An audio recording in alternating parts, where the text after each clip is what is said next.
That seems nice.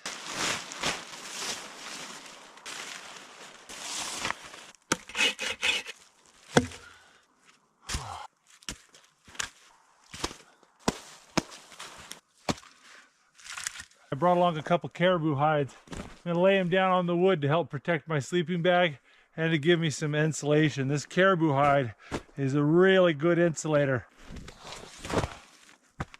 The hairs of a caribou are hollow, so they make really good insulators. Despite the shedding, these caribou hides hold up pretty well. I've been camping on these for 3 years and they're still doing great.